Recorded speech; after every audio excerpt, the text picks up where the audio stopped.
솔직히 영화 더 문은 걱정 반 기대 반인 상황이었습니다. 영화의 기술적인 부분에 대해서는 상당한 기대감을 가지고 있었지만 스토리와 관련된 부분에서는 오히려 걱정이 많았던 것이 사실이죠. 감독의 전작인 신과 함께에서 공업적 출입법이라는 말이 상당히 적절하다는 생각이 들 정도로 한국 신파의 절정을 보여줬다라는 의견이 다수 존재했기 때문에 이번 영화인 덤은 또한 비슷한 길을 가지 않을까 하는 우려가 있었던 것입니다. 그리고 그 예상은 아주 거의 90% 이상 정확하게 맞아떨어졌습니다. 물론 신과 함께 등장한 신파보다는 조금 덜어낸 느낌이긴 하지만 말이죠. 자, 우선 이 영화의 기술적인 이야기를 좀 해보도록 하겠습니다. 저는 영화에서 기술적인 부분이 상당히 중요하다라고 생각을 하는 편인데 그런 관점에서 더문은 기술적인 부분에서는 최고의 영화라고 칭할 수 있습니다. 현재 한국 영화 시장에서 가장 높은 기술력을 보여준다라는 것이죠.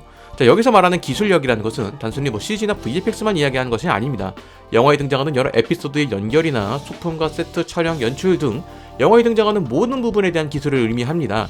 자, 이런 요소들은 관객들에게 더 몰입감을 선사하는 것이죠. 특히나 더 문의 경우 달이라는 공간을 배경으로 하기 때문에 영화 속 배경이 진짜 달이라는 생각이 들게 만드는 것이 중요한데 그런 부분에서 흠잡을 데가 없다는 것입니다. 달의 앞면에 있을 때 등장하는 빛의 색이나 방향, 바닥의 질감과 광활한 우주의 표현, 우주선이나 우주복에 대한 디자인, 그리고 여러 효과음이나 사운드, 마지막으로 음악까지 영화에 등장하는 모든 부분에 상당한 신경을 썼다는 것이 느껴집니다. 할리우드에서 흔하게 나오는 우주를 배경으로 하는 영화들과 견주어도 크게 뒤처지지 않을 퀄리티를 보여줬다라고 봅니다.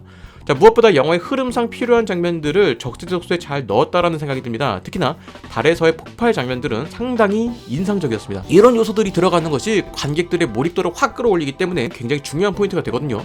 이 영화는 그런 요소들을 잘 활용하여서 관객들을 몰입으로 이끌어냈습니다. 자, 그리고 영화의 그런 기술적인 요소를 뛰어넘는 인류애에 대한 이야기를 담고 있습니다. 기술적인 요소로 점철된 공간에서 따뜻함을 만들어내는 부분에서 일부 관객들은 눈물을 흘릴 수도 있겠지만 일부 관객들은 거부감을 나타내기도 하죠. 이 또한 신파에 대한 거부감의 연장선상이라고 생각이 듭니다. 이런 부분 때문에 일부 늘어지는 감도 있는 것이고요. 말이 나온 김에 영화의 스토리에 대한 이야기를 좀 하자면 확실히 뻔하긴 합니다. 스토리와 관련된 부분의 다수가 상당히 클리셰적이긴 합니다. 조금만 이야기를 해도 그런 이야기?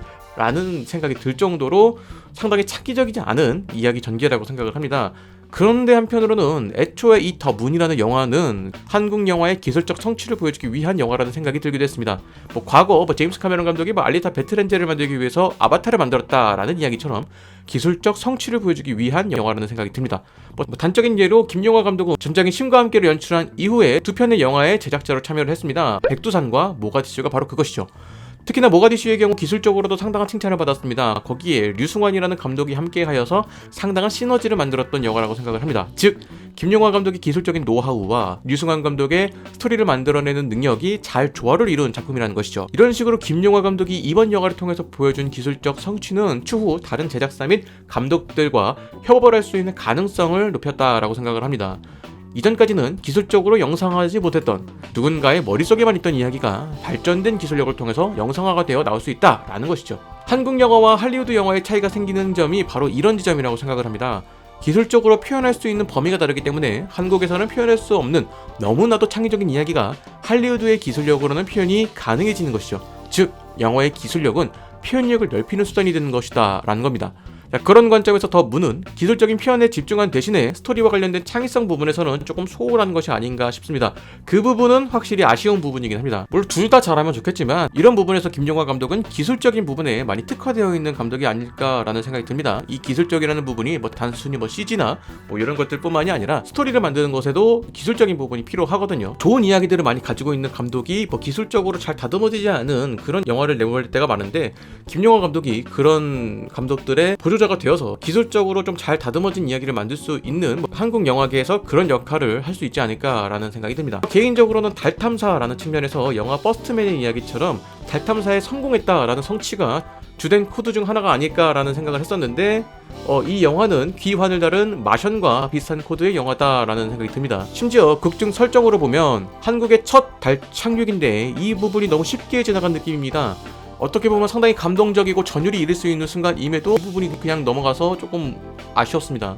사실 이 부분만이 아니라 영화 전체적으로 그냥 너무 쉽게 지나가는 것들이 있어요. 앞서 이야기했던 기술적 성취 측면에서 달에서의 액션을 보여주는 것이 이 영화의 목적이었다면 사실상 갈 길이 멀다라고 생각을 했기 때문에 그랬던 것이 아닐까라는 생각이 들긴 하는데, 개인적으로는 달이라는 성취이자 착륙했다는 기쁨의 대상이 이후에는 무서움으로 다가오는 그런 대비를 이용한 연출이 있었다면 더욱 좋았을 것 같습니다. 어쩌면 영화 더 문은 김용화 감독이 설립한 덱스터 스튜디오의 플래그십 제품 같은 그런 느낌이 듭니다.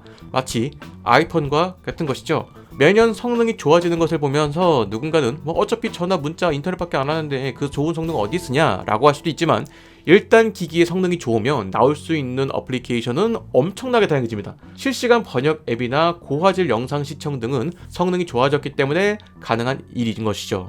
더불어 프로급에서는 높아진 성능이 더 크리에이티브한 콘텐츠를 만드는 것에 큰 도움이 되기도 합니다. 자, 정리하면 기술적인 부분, 스케일과 관련된 부분에서는 굉장히 흥미롭습니다. 광활한 우주에 대한 표현과 달의 환경 및 그 질감에 대한 표현이 상당히 훌륭합니다. 기술적인 부분에서는 일반적인 할리우드의 우주 영화들과 견주어도 뒤처지지 않을 모습을 보여줍니다. 하지만 스토리는 너무 뻔합니다. 자, 한국 영화계에서는 거의 찾기가 어려운 특별관에서 보기 좋은 영화이기도 합니다. 아이맥스, 돌비 시네마 모두 좋을 것 같습니다. 아이맥스 화면비도 지원하기 때문에 시각적으로도 좋은 경험이 될 수 있고, 한국 영화 최초로 돌비 시네마를 풀로 지원하는 영화이기 때문에 상당한 만족감을 줄 수 있는 영화가 되지 않을까 싶습니다. 자, 어쩌면 무더운 여름에 더위를 잊게 하는 영화가 될 수도 있을 것 같네요. 여러분들은 더 문 어떻게 보셨나요?